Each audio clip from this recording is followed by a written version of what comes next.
കണ്ണൂർ ന്യൂമാഹിയിൽ അമിതവേഗം ചോദ്യം ചെയ്ത വൃക്കരോഗിയായ ഓട്ടോ ഡ്രൈവറെ ഭാര്യയുടെയും മകളുടെയും മുന്നിൽ വെച്ച് യുവാവ് ക്രൂരമായി മർദ്ദിച്ചു.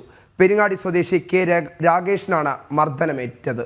പ്രതി ചൊക്ലി സ്വദേശി മുഹമ്മദ് ഷബിനെ ന്യൂമാഹി പോലീസ് അറസ്റ്റ് ചെയ്തു.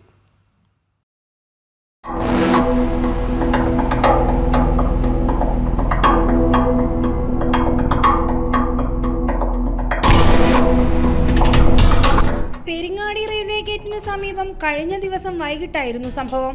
ട്രെയിൻ പോയതിന് പിന്നാലെ വാഹനങ്ങൾ കടന്നു പോകുമ്പോൾ അമിത വേഗതയിൽ സ്കൂട്ടർ ഓടിച്ചു പോവുകയായിരുന്ന മുഹമ്മദ് ഷബിനെ ഓട്ടോ ഡ്രൈവറായ രാകേഷ് ചോദ്യം ചെയ്തതാണ് പ്രകോപനത്തിനിടയാക്കിയത്. ഓട്ടോറിക്ഷയ്ക്ക് കുറുകെ സ്കൂട്ടർ നിർത്തിയിട്ട് മുഹമ്മദ് ഷബിൻ അസഭ്യം പറയുകയും ഓട്ടോയുടെ ചില്ലടിച്ചു തകർക്കുകയും ചെയ്തു. ഇത് തടയാൻ ശ്രമിച്ച രാകേഷിനെ പ്രതി ക്രൂരമായി മർദ്ദിക്കുകയായിരുന്നു. ഡയാലിസിസ് ചെയ്യുന്നതിനായി കയ്യിൽ കാനുല ഘടിപ്പിച്ച ഭാഗത്തും മർദ്ദിച്ചു. രാകേഷിനെ മർദ്ദിക്കുന്നത് തടയാൻ ശ്രമിച്ച മറ്റൊരാളെയും മുഹമ്മദ് ഷബിൻ ആക്രമിച്ചു. സംഭവത്തിന് പിന്നാലെ സ്ഥലത്തു നിന്നും വാഹനത്തിൽ രക്ഷപ്പെടാൻ ശ്രമിച്ച ഷബിനെ നാട്ടുകാർ പിടികൂടി പോലീസിൽ ഏൽപ്പിച്ചു. ജനം, കണ്ണൂർ.